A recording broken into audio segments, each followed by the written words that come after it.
retina, pero las primeras capas anteriores de esa cúpula óptica se diferenciaron y se formaron en tejido pigmentado, que eso es lo que le da el color a sus ojos, ¿sí?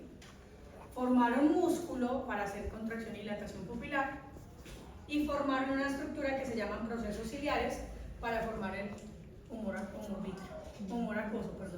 ¿sí?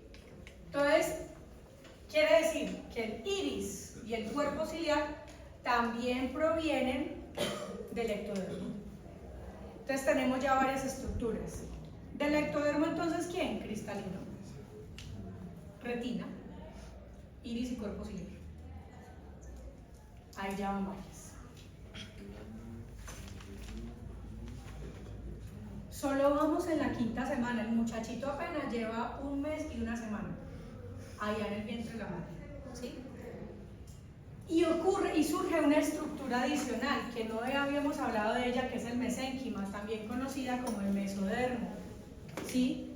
Ese mesodermo o el mesénquima, que es la misma cosa, va a cubrir la cúpula óptica, ¿sí? Va a cubrir la cúpula óptica y de allí van a salir entonces la coroides, que acuérdense que tenemos retina, coroides y esclera. Entonces, la coroides y la esclera, que son las dos más externas, van a venir del mesodermo, ¿sí? Hacia adelante, la esclera, ¿con quién se continúa? Con la córnea. Entonces la córnea también viene del mesodermo. Y hacia atrás se van a alterar que el nervio óptico, que es por donde estaba entrando la arteria hialoidea, ¿sí? Va a recubrirse también de mesodermo, pero hacia atrás lo vamos a llamar pia madre y dura madre. Ustedes saben que eso recubre, esas son las capas meninges. ¿Saben que el cerebro tiene cobertura con las capas meninges? ¿Han escuchado la meningitis? De esas sí han escuchado, ¿cierto? Ok. Y cuando una persona tiene meningitis, ¿qué es lo que pasa? Hay aumento en la presión intracraneana porque se inflaman las capas que cubren el cerebro, ¿sí? Y por eso es que los pacientes tienen problemas visuales, hay dolores de cabeza intensos y quedan incluso con problemas cognitivos y discapacidades, ¿sí? Porque están cubriendo el tejido nervioso. Pues el tejido nervioso, todo su cuerpo está cubierto de capas meníngeas, ¿sí? O sea que la meningitis es una cosa complicada. Y en el caso del globo ocular, que ya hemos visto que es bastante, en gran porcentaje es tejido nervioso, ¿sí? Pues el nervio óptico, que es un nervio, hacia atrás tendrá que estar cubierto por la pia madre dura madre, y hay una adicional que es la aracnoides. Esas son las 3 capas meníngeas, ¿sí? Cuando escuchen meningias, acuérdense de la meningitis, y ahí se van a dar cuenta que es lo que cubre tejido nervioso, ¿sí? ¿Profe, cuál es la otra? Aracnoides.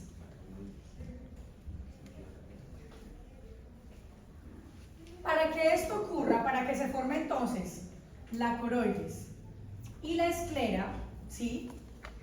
Tuvo que haberse separado la placa del cristalino del ectodermo superficial. ¿Recuerdan que cuando se había evaginado la vesícula óptica, esa vesícula óptica entraba en contacto con el ectodermo superficial y cuando se invaginaba se llevaba parte del ectodermo formando la placa del cristalino, pero quedaban adherencias?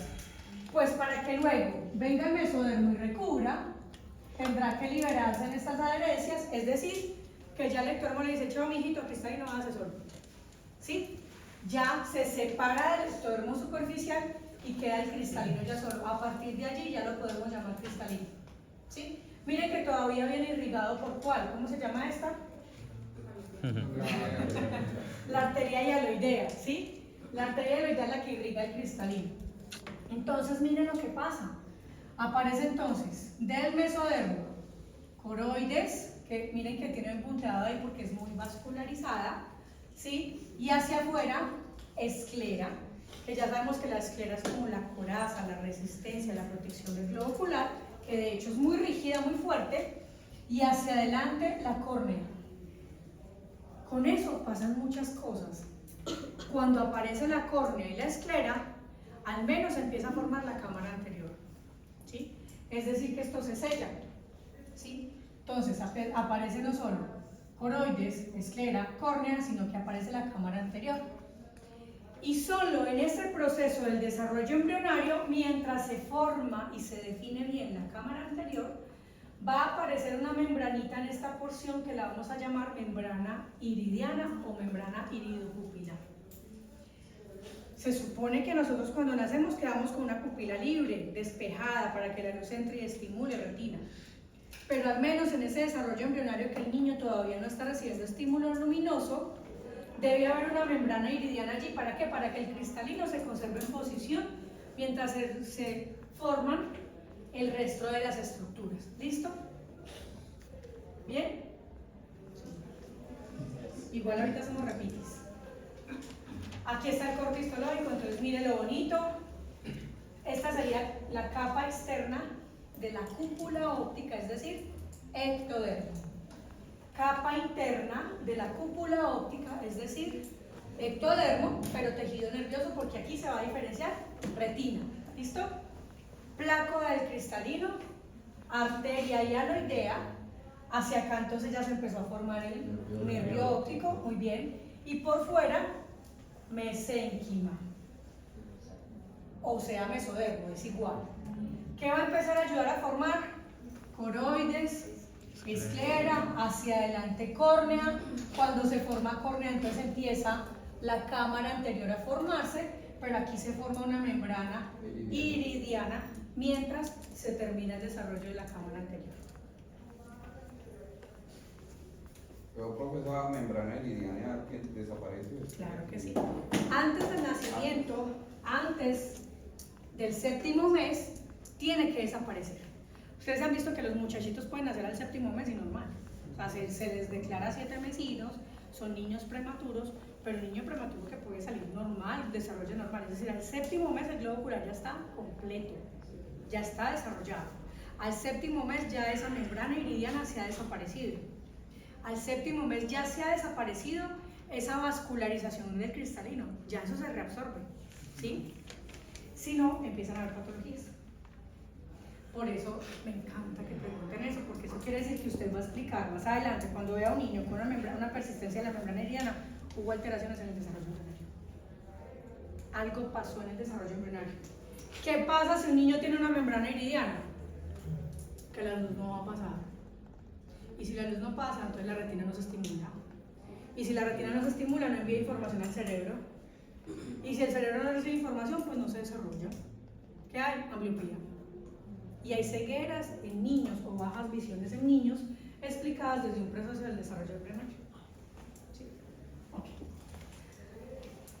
No nos hemos salido del tema, venimos entonces con el mesodermo, ya se formó la coroides y la esclera, hacia adelante córnea, hacia atrás del nervio óptico, entonces tenemos nervio óptico, aquí entonces ya estamos viendo las venas y las arterias, ¿sí? La arteria central de la retina, antes, en ese día 22, 25, por allá cuando apenas estaba la cúpula óptica con la imaginación en la fisura central, ¿sí?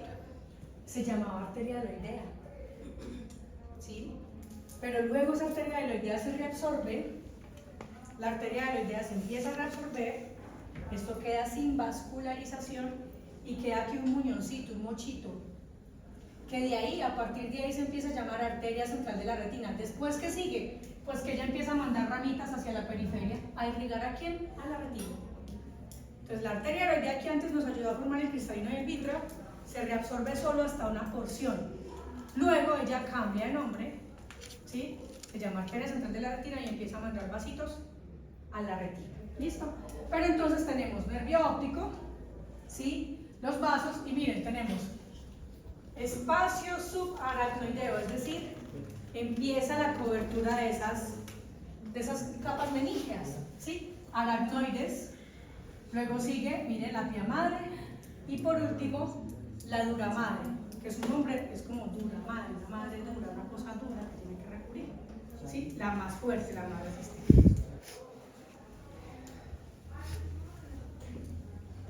Sexta semana, o sea, lleva mes y medio en el desarrollo embrionario, no lleva nada, ¿sí? Ya esa cúpula óptica que tenía una fisura ventral por donde entraba La arteria hialoidea, ¿sí? Se cierra, se empieza a cerrar. Mira, aquí ya se parece como un ojo, ¿sí? Se empieza a cerrar. Por tanto, cuando se cierra la fisura coroidea, se forma la pupila. Recuerdan entonces que en estas 5 capas de la cúpula óptica, decíamos, esta cúpula óptica la vamos a dividir en 5 partes. 1, 2, 3, 4, 5. Las 5 partes posteriores, retina. La 5 parte anterior será iris y cuerpo ciliar. ¿Quiere una bananita?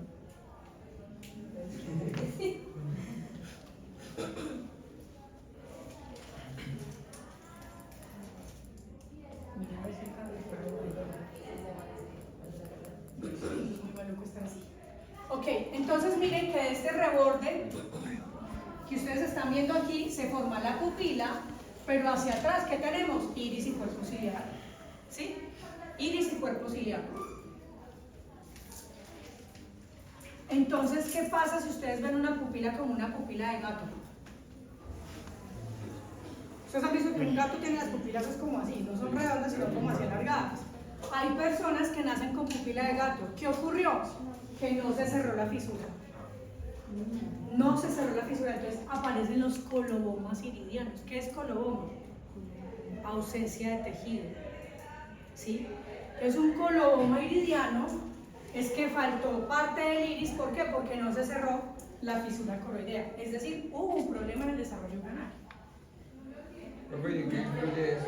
¿Cómo? ¿En qué influye que nazca así la persona? Yo le voy a devolver la pregunta, pero usted es libre de responder o no. ¿Para qué sirve la pupila?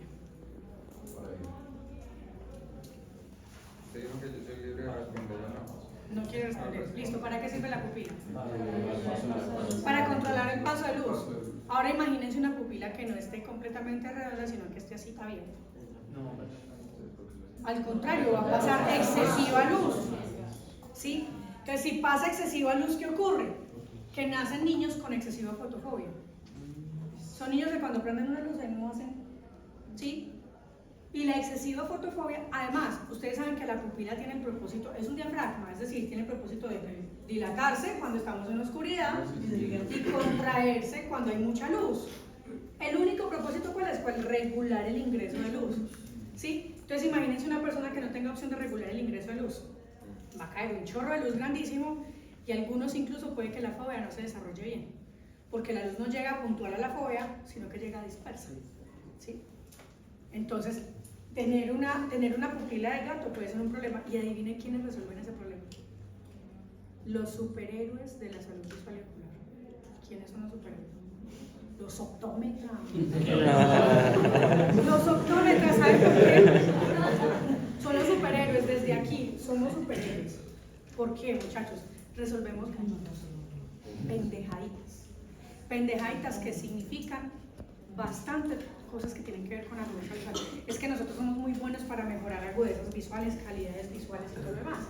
Entonces existen lentes de contacto cruzcoprotésicos con pupila transparente. Si el niño tiene una pupila de gato, ¿yo qué hago? Le pongo un lente de contacto con el iris pintado, tapo esa zona que está despejada y solo permito que quede un agujerito. Lo van a amar en la casa. ¿Sí? Tiene que ver con eso. Entonces miren que ahí está la solución. No es un problema, aunque cuando hay una falta de cierre de la fisura coroidea, miren que esto no solo es pupila, esto es resto de retina, ¿cierto? Si acá abajo no se cierra, ¿qué también está faltando? Retina. O sea que cuando hay un coloboma iridiano, también podría haber un coloboma retinal, y eso sí es un problema. Señor. Dime. Con la pupila de gato, ¿cómo se cristaliza? ¿No generaría un boleo de problemas hematógenos? Claro, aberraciones todas las que quieras. Imagínate, puedes tener como el carro que tiene los vidrios rayados y cuando por la noche hay luz, toda la luz se refleja en ese vidrio, en esos rayones, en ese mugre, se te baja la visión, claro. Hay alteraciones de aberración. La solución es de contacto. Cosmoprotésico, eso es súper simple. El paciente lo va a amar, va a quedar feliz, va a seguir yendo donde usted, le va a llevar la tía, la abuela, todo el mundo, porque usted resolvió un problema que a lo mejor no había podido resolver. ¿Sí? Ok. Y ahora sí ya huevona. ¿Cómo tendría que ser para que un paciente que con pupila de gato, pero que igualmente no tenga problema, que sea funcional como si fuera nosotros un gato normal? ¿Qué tendría que ser ahí como para que realmente... Cuando hago referencia a la pupila de gato, simplemente por la forma, pero de ahí para allá lo del gato, nada que ver, ¿sí? Si el paciente no tiene síntomas, délo tranquilo.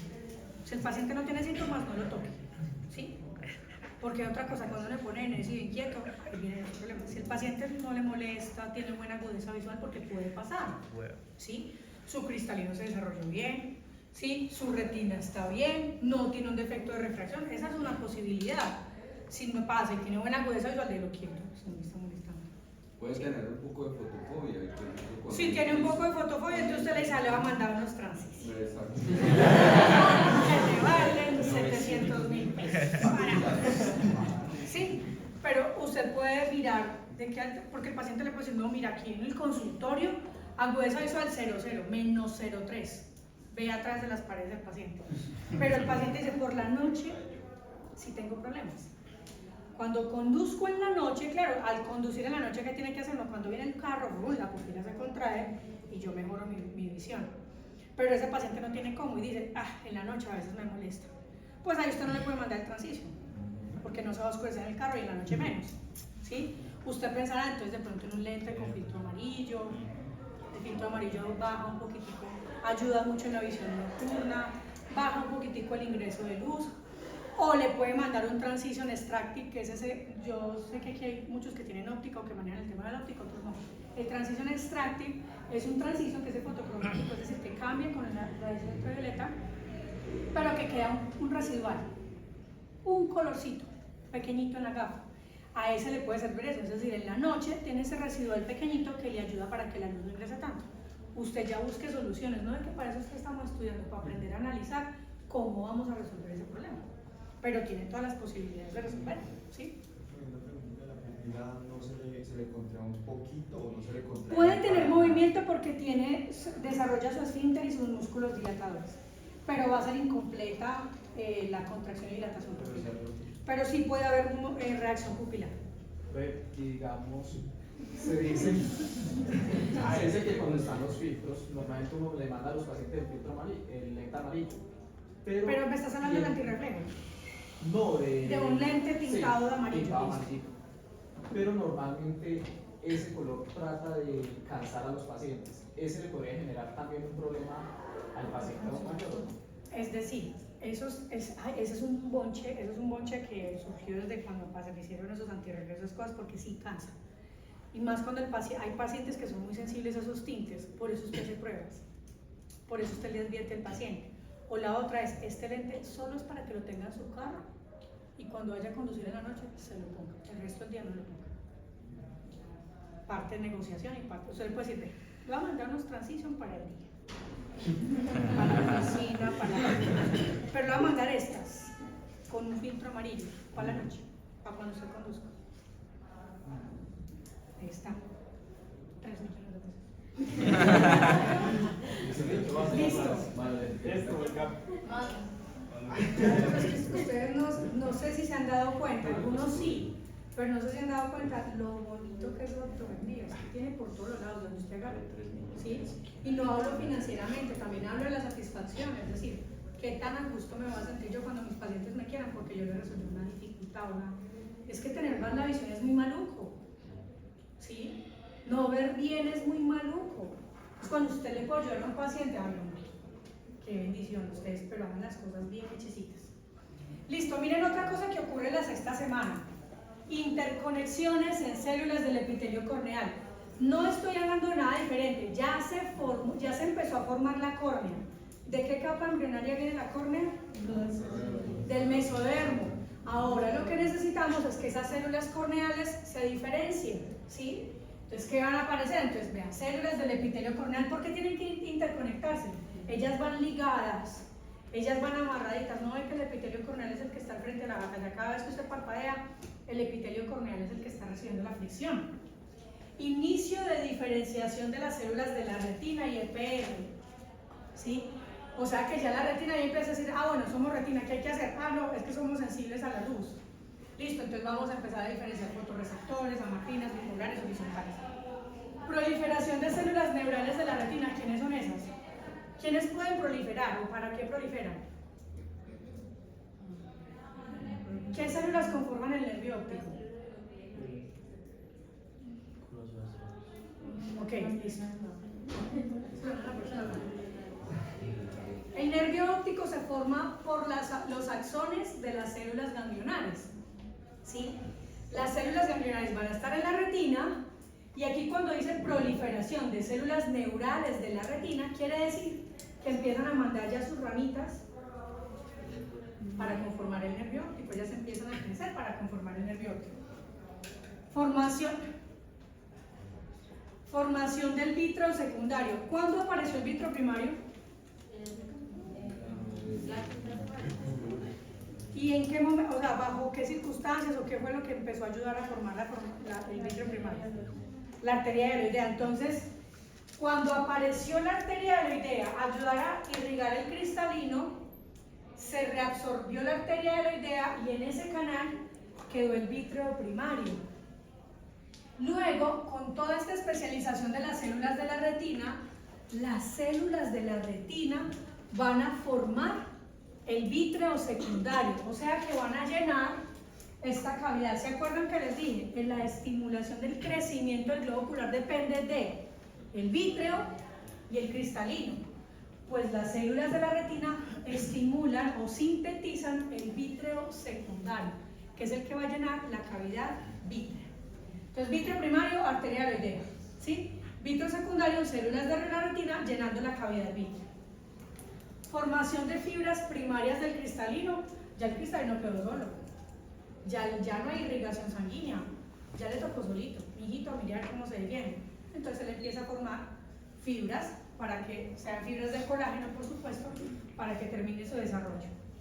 Desarrollo de la vascularización periocular. Cuando hablo de la vascularización periocular, estoy hablando de todo lo que está alrededor del globo ocular. Vascularización de párpados, de músculos extraoculares y de ojos en general. Y aparición de pliegues palpebrales y conducto nasolagrimal. Todo esto, piel, conducto nasolagrimal que está acá, todo esto se empieza a formar. Sexta semana apenas. Este sería entonces lo que lleva en la sexta semana el niño. Nariz, boca y los ojos. ¿Sí? ¿Cómo? Los ojos son estos, los que usted cree que son las orejas, no, son los ojos. Y los que usted piensa que son la nariz, no, ¿ves? Que son los ojos, es la nariz. ¿Sí? Voy a mirar que creo que eso es un video. Ah, no, no es un video. Ay, qué raro. Listo. Séptima semana, o sea, ya va para los 2 meses. Apenas va para los 2 meses en el desarrollo embrionario. Los axones de las células ganglionares migran hacia la papila, ya había empezado a pasar. Empieza a haber migración celular para formar el nervio óptico. Desarrollo de la vascularización coroidea a partir del mesénquima, ya habíamos visto. Estoy haciendo como un repitis acá de diferenciación, ¿sí? El mesodermo había aparecido para cubrir esa cúpula óptica y formar la coroides, la esclera de la córnea de cámara anterior, ¿cierto? Pues entonces empieza a vascularizarse la coroides, ¿sí?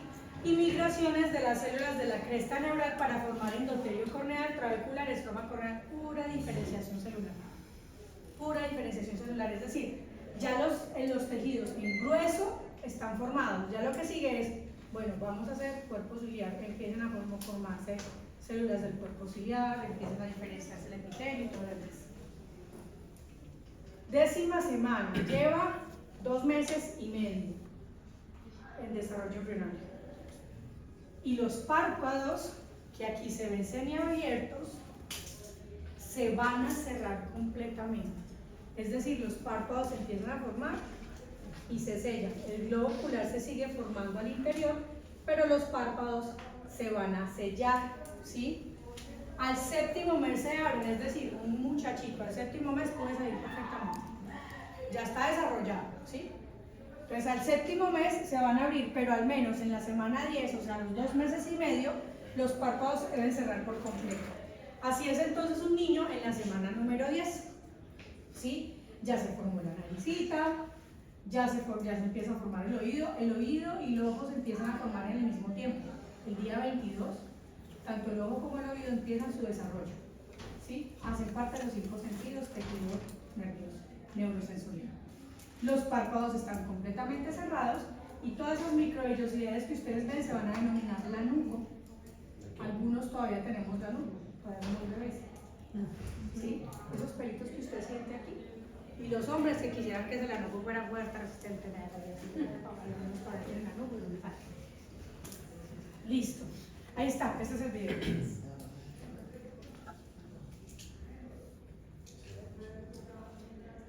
Se forma la nariz y ya. Listo. Otra vez. Ok.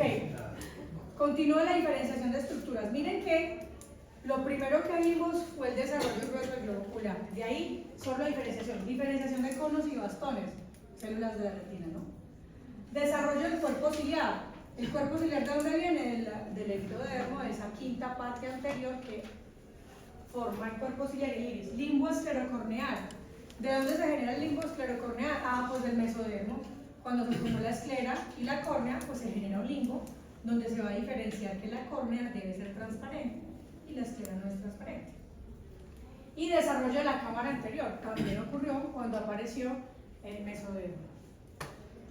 Perdónenme tanto texto, pero aquí básicamente lo que les estoy diciendo es diferenciación de estructuras.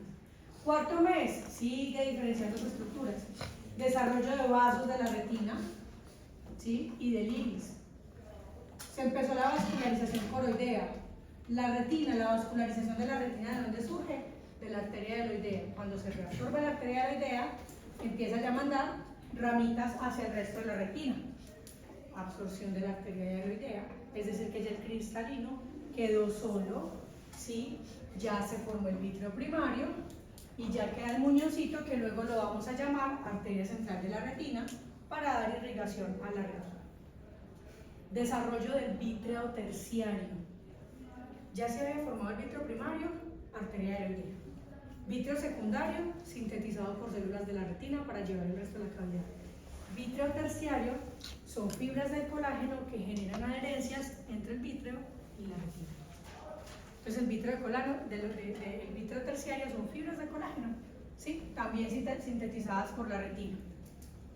Aparición de glándulas y folículos del párpado, pues por allá a la sexta semana había empezado a formarse el párpado, luego para cerrarse, entonces ahora sí empieza a diferenciarse los párpados y ellos tienen pues folículos y glándulas que luego vamos a ver de qué se trata.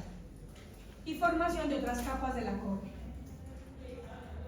Quinto mes, miren, los fotorreceptores ya se empiezan a especializar, a formar los segmentos externos. Resulta que en los segmentos externos e internos están los discos que van a ser claves en la transformación de luz a un potencial eléctrico.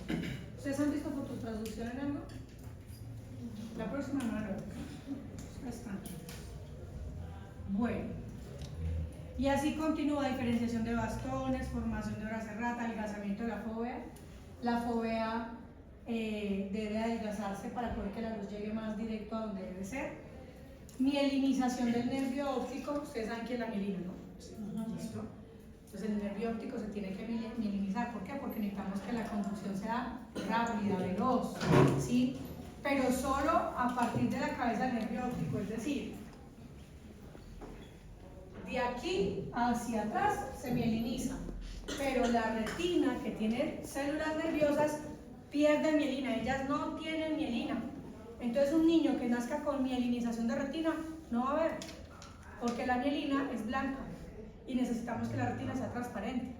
Por eso las neuronas de la retina son transparentes, carecen de mielina. Solo se mielinizan a partir de la cabeza del nervio óptico. Se finaliza el desarrollo del ángulo camerular, que es por donde se permea el humor acuoso, y fin de la regresión de la arteria heloidea, es decir, ahí ya no debe haber arteria heloidea. Ok, esto dejémoslo para patología. Después de que el niño nace, maduración del ángulo iridocorneal. Ya todo es maduración, es decir, en el desarrollo embrionario se empezó a diferenciar las células, pero cuando nace se empieza a madurar el tejido, ¿sí? Entonces, maduración de la mácula. ¿Por qué maduración de la mácula? Pues porque ya la mamá y el papá, tan lindo el niño, tan lindo el bebé, y empieza a haber un estímulo visual.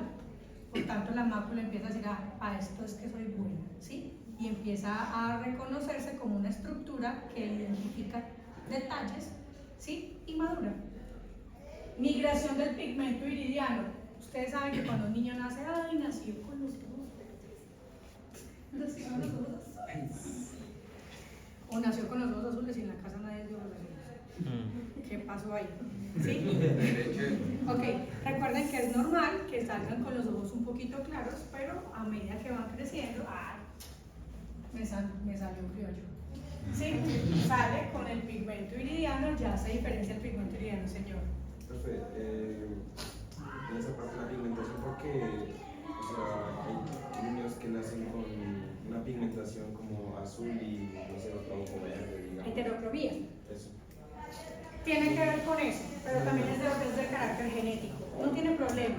Si nace con heterocromía no hay problema. Es una condición genética y está bien, ¿sí?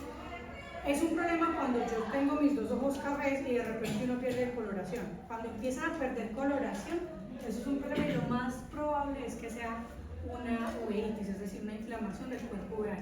¿Saben qué es el cuerpo uveal? El cuerpo uveal está conformado por coroides, cuerpo ciliar y el iris, todo lo pigmentado. Pues cuando hay una uveitis es que se inflama toda la estructura pigmentada y empieza a perder el color, eso es patológico. Pero si nace con una diferencia, una heterocromía, ¿sí? Es una condición genética normal, hay que revisar la herencia familiar, ¿sí? Pero no tiene problema, ¿sí? Listo.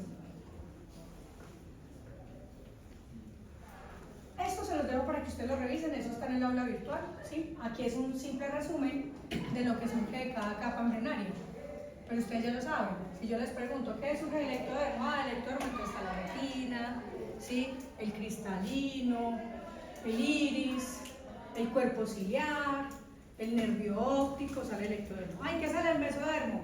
Del mesodermo entonces sale la coroides, la esclera, la córnea, ¿qué más sale? La capa que cubre el nervio óptico, que es la aracnoides, la madre y tía madre, ¿sí? La cámara anterior. Está diferenciado así, señora. En el caso de los albinos, ellos tienen una coloración como morada y los ojos, y más encima tienen fotofobia,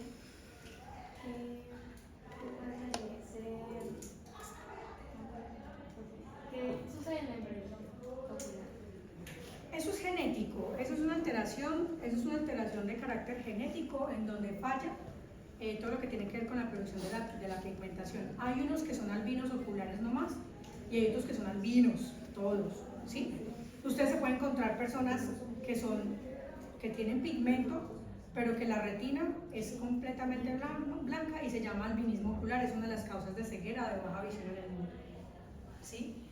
¿Qué pasa con ellos? Nada, en el desarrollo embrionario, en la genética de ellos, pasó esa falla en la producción de melanina, gracias, que es la del pigmento, ¿sí? Ok.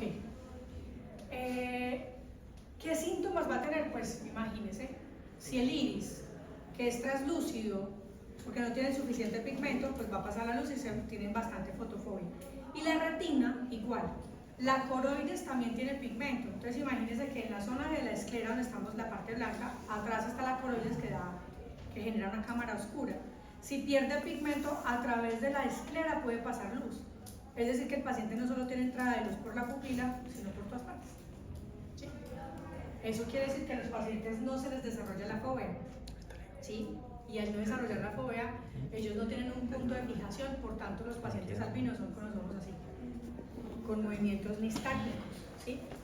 Que es resultado de que no hubo un desarrollo de la fobia por eso, porque la entrada de luz no fue puntual, sino que se entró por todos lados, se dispersa por todas las estructuras. Ahí, pues es que es complejo. Una de las cosas puede ser, por ejemplo, lentes de contacto cosmopotésicos para regular el ingreso de luz. fotocromáticos, es decir, poner anteojos con lentes que se oscurezcan, o incluso polarizados para que el paciente tenga una reducción completa de la entrada de luz. Pero generalmente los pacientes quedan con baja visión y con movimientos nistálgicos porque ocurre desde la infancia. ¿Sí? Entonces, digamos, esos lentes como protésicos que dices, se les puede añadir la función que ahorita están viniendo unos que también se oscurecen con el sol, que son los lentes de contacto que ya se están oscureciendo. ¿Se puede añadir esa función? Claro, claro. O sea, todos esos recursos que ustedes encuentren, entendiendo cómo es el funcionamiento de esa persona, claro, usted use el recurso negociado con el paciente, no se lo imponga. Y entienda, por eso es que existe la bonita anamnesis. A nosotros la anamnesis nos ayuda a conducir nuestra historia clínica y a pensar en una solución. El paciente nos está contando un problema, ¿sí? Nosotros tenemos que identificar ese problema y cómo lo resolvemos. El paciente, si solo el paciente le dice, no, mi problema es el conducir en la noche, pues resuelva eso, ¿sí? Si el paciente le dice, no, en el día es la luz del sol horrible, yo estoy en la oficina y bien, pero salgo y se me baja la visión porque estoy al mediodía, tengo que ir a almorzar, luz horrible. Antes le voy a poner un transistor, por ejemplo. ¿Para qué? Para que cuando salga se reduzca la luz, el ingreso a luz con un fotocromático. Y en la noche, por ejemplo, un filtro amarillo, o polarice el carro. ¿Sí? Ya usted mira qué soluciones le da al paciente. Ah, si tiene un albinismo, ok, entonces lentes de contacto fotocromáticos. Buena alternativa, ¿sí? Pero el paciente del albinismo le dice, no, fotocromáticos, cuando el lentecito ya está un poquitico viejo, le queda una tensión y en las noches ya no veo. Entonces, reemplaza los lentes con más frecuencia, porque cuando hay deterioro usted es sensible a cualquier caída de luz que haya, ¿sí? Ya usted va resolviendo. Para eso están estudiando. Va a aprender todo eso. Listo. Entonces empieza desde la fertilización del óvulo, de la formación de las capas germinativas, se repliega la última que es el ectodermo formando el tubo neural que me va a ayudar a que se forme el prosencéfalo, mesencéfalo, romboencéfalo y médula espinal. Ese tubo neural tiene entonces unas fisuras ópticas que las vamos a llamar fisuras ópticas, ¿sí? Y esas fisuras ópticas se evaginan, es decir, que se protuyen y van a entrar en contacto con el ectodermo superficial. Al entrar en contacto con el ectodermo superficial se llevan parte de esas células y luego al invaginarse se van a llamar cúpulas ópticas y se van a llevar parte al tejido del ectodermo superficial. ¿Para qué? Para que se forme la plácoda del cristalino, ¿sí? Esa cúpula óptica en la zona inferior tiene una fisura que se llama fisura coroidea. Por esa fisura coroidea va a ingresar la arteria hialoidea. ¿Qué va a hacer la arteria hialoidea? Irrigar cristalino, formar vítreo primario, ¿sí? Y a largo plazo va a ser entonces la arteria central de la retina. Ahí está la arteria hialoidea. Luego, esa cúpula óptica se cierra completa, es decir, se desaparece la fisura coroidea y al cerrarse completamente aparece la formación de la pupila. ¿Listo? Después aparece el mesénquima o el mesodermo a recubrir esa cúpula óptica que ya se cerró. Y al cubrir eso, entonces ya se separa la plácoda del cristalino, se separa el ectodermo superficial, empieza la absorción de la arteria hialoidea, empieza la absorción, no se la absorbe inmediato, paulatinamente se absorbe y se va a formar la coroides, la esclera, hacia adelante la córnea, la cámara anterior, y hacia atrás las capas meníngeas, que son dura madre, pie madre y aracnoides, ¿listo? Para proteger el nervio óptico. Si esa cúpula óptica la dividimos en 5 porciones, las 4 porciones posteriores van a diferenciarse como retina, o sea que van a empezar a aparecer células retinales, ¿sí? La porción anterior se va a diferenciar en iris y cuerpo ciliar. El iris para contraerse o para dilatarse, para regular la entrada de luz, y el cuerpo ciliar para la formación del humor acuoso. ¿Listo? ¿Qué ocurre como anomalías del nervio óptico? No les había contado esto, y esto es importante. Resulta que cuando se invagina esta vesícula, que se forma ya la cúpula óptica, que les decía que es una cúpula de doble pared, la pared externa que iba a ser el epitelio pigmentario retiniano y la interna que iba a ser la retina neurosensorial, que inicialmente queda un espacio acá que se llama el espacio intrarretiniano. Ese espacio durante ese proceso de la diferenciación celular debe desaparecer. Cuando veamos patología nos vamos a dar cuenta que los desprendimientos de retina, no importa si son congénitos o si son en el adulto, siempre se separan en la misma parte. ¿Se separa qué? La retina neurosensorial del EPR. Y embriológicamente la explicación es esta, que siempre hubo una separación porque el EPR era la capa más externa de la cúpula óptica y la retina neurosensorial era la capa más interna. Entonces, cuando hay desprendimientos de retina, siempre se va a separar la retina neurosensorial del EPR. Cuando un niño nace con un desprendimiento de retina, quiere decir que este espacio intrarretiniano no desapareció, sino que se conservó. Entonces nunca hubo adherencia entre el EPR y la retina neurosensorial. ¿Me hice entender con eso? Entonces un desprendimiento de retina se explica desde que en el desarrollo embrionario no se desapareció el espacio intrarretinal. ¿Sí? Gravísimo. Un niño con un desprendimiento de retina es grave. ¿Por qué? Porque lograr adherencia de esa retina a ese nivel es complejo. Obviamente se van de vitrectomía, pero el pronóstico visual es deficiente. Cuando tienen desprendimiento ya por miopías altas. Eso ya es en el adulto, pero ahí tuvo oportunidad de haber tenido una retina desarrollada, unas células diferenciadas, ¿sí? Pero ocurre igual. Si en una miopía degenerativa hay desprendimiento de retina, el nivel de separación de las capas es el mismo. Se separa siempre la retina neurosensorial del EPR. ¿Sí? Coloboma de retina. ¿Recuerdan entonces el coloboma de retina que era? Que esa fisura no se cierra, sino que queda abierta. Puede ser que se cierre parcialmente y que el coloboma sea pequeño, o puede ser que el cierre haya sido difícil y miren, el nervio óptico.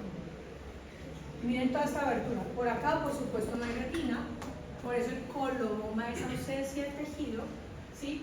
Es una zona que no tiene visión. El paciente que va a tener una reducción del campo visual, la mácula de ese paciente está aquí, no interfiere. Si ustedes ven una placa blanca acá arriba, muchachos, eso no es coloboma de retina, eso es otra cosa, una cicatriz, alguna otra cosa. ¿Por qué el coloboma de retina siempre está inferior? Porque embriológicamente el coloboma de retina se explica desde la falta del cierre de la fisura corneal, que siempre fue ventral, inferior, ¿sí?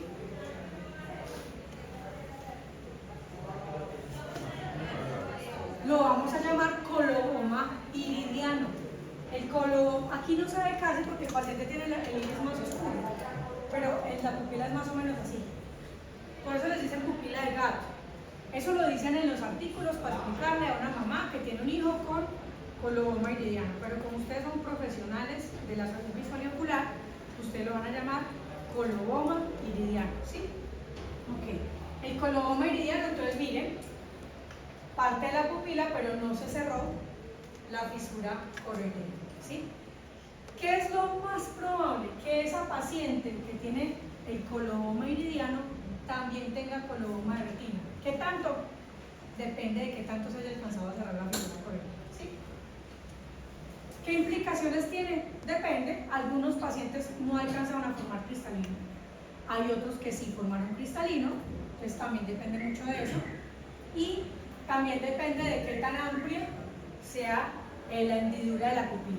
Por tanto, ustedes ahí empiezan a decir, no, ese paciente empieza a tener fotofobia, algunos incluso cuando acomodan tienen algo de visión borrosa porque al acomodar el cristalino cambia su forma y al cambiar su forma se generan unas aberraciones periféricas. Por eso cuando hay acomodación hay miosis también. ¿Se acuerdan de la tríada acomodativa? Conmoción, convergencia y miosis. Cuando hay acomodación hay cierre de la pupila.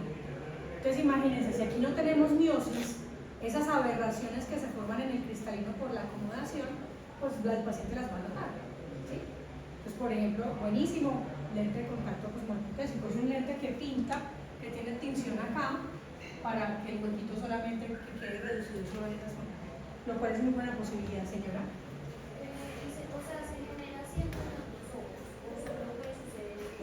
suceder solo en un ojo. Sí, no es que perfectamente en los dos ojos, no. Puede suceder solo en un ojo. Pero ahí, seguramente, como hubo alteración del desarrollo embrionario, puede estar pasando también algo en el ojo contralateral. ¿Sí? Pero siempre puede ser monocular. Anoftalmia. No se formaron los ojos bien. ¿Sí? Generalmente tiene mucho que ver con la estimulación del crecimiento del cristalino. A veces el párpado ya está sellado, es decir, que ni siquiera hubo apertura del párpado, ¿sí? Está sellado, está pegado. Y a veces, si usted alcanza a abrir el párpado, alcanza a ver como un mochito, como un muñoncito, una bolita blanquita, pero no hubo formación ni de cristalino, ni de iris, ni de absolutamente nada, ¿sí? Es un paciente ciego, ¿no? ¿Por qué se le ven los ojitos así hundidos? ¿Y por qué las órbitas de ellos son diferentes? Porque la estimulación del cristalino estimula el crecimiento del ojo. Y el crecimiento del ojo estimula el crecimiento de la órbita. Entonces, si hay una órbita en donde no crece un ojo, pues ella no crece. ¿Sí? Por tanto, son de cabeza pequeña o de cráneo deforme. ¿Sí? Persistencia de la arteria hialoidea. Es decir, esa arteria que sabíamos que se tenía que reabsorber no se reabsorbió. Y pueden ocurrir dos cosas. O que no vuelve a llegar sangre allá, pero queda el canal, como en ese caso. Miren que este es el nervio óptico, ¿sí? Nervio óptico y la arteria hialoidea, que aquí se ve que llega el cristalino. Pero a veces, ahí es un exsangue, es decir, sin sangre.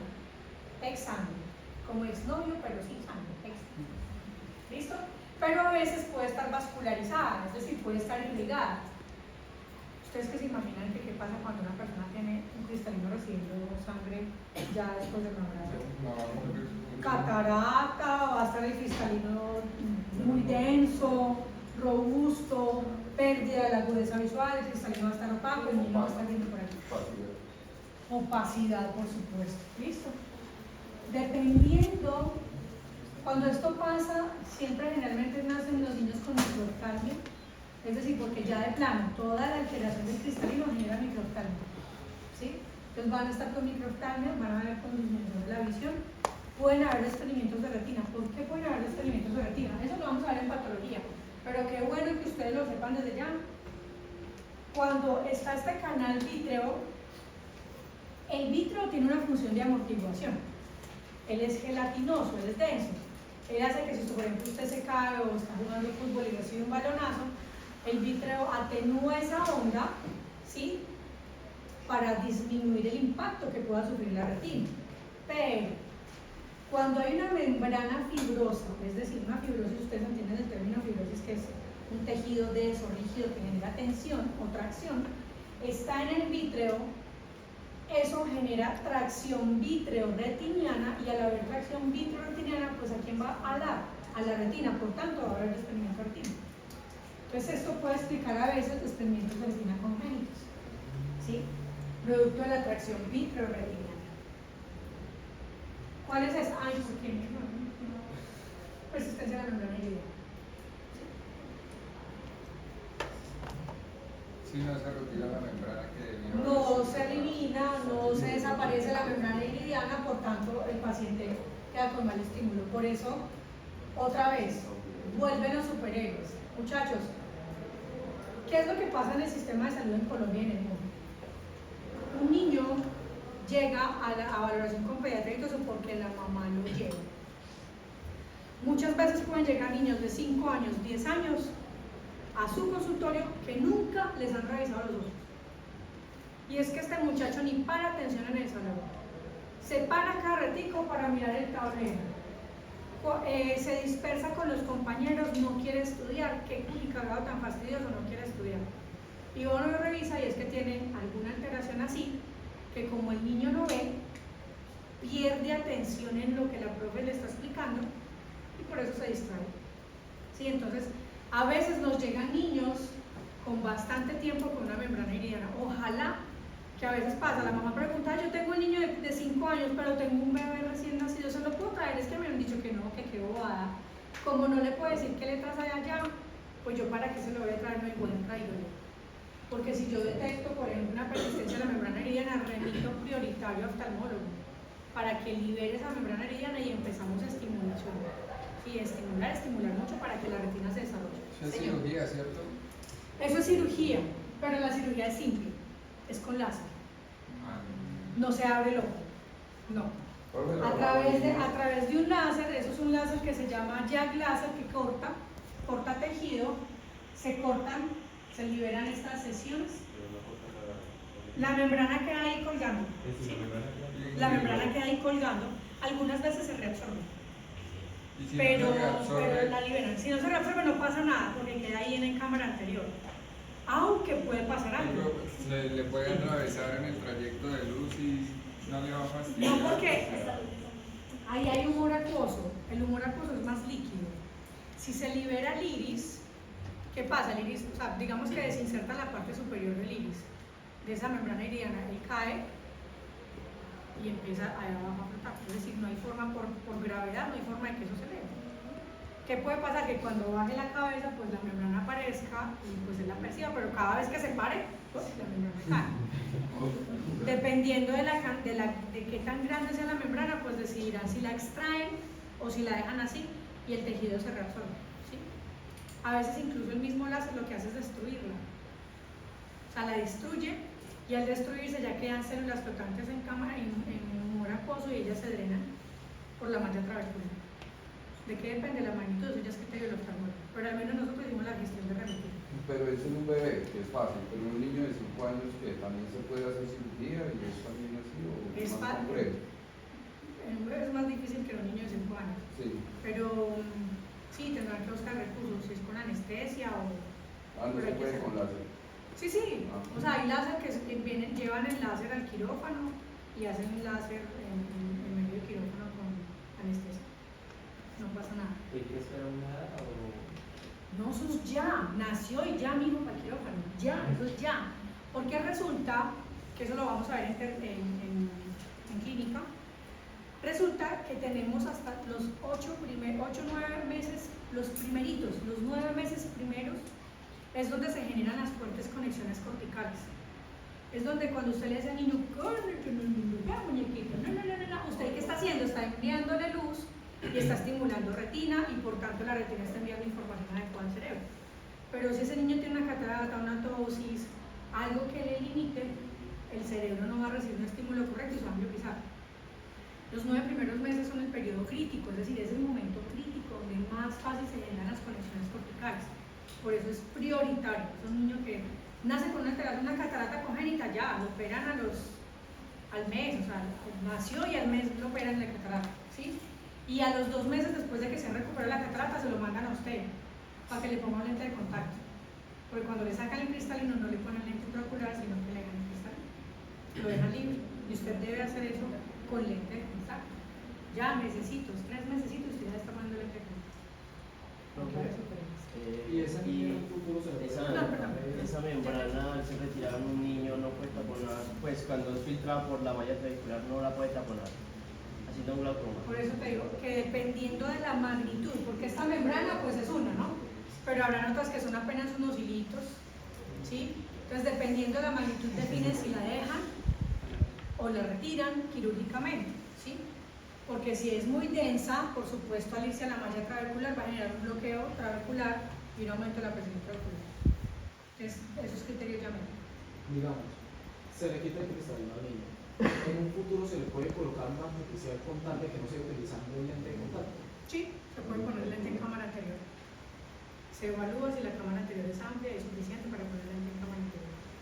Porque cuando sacan, me está preguntando cuando es un niño con una catarata congénita, que hay que operarlo ya, nació catarata congénita, hay que operarlo, ¿sí?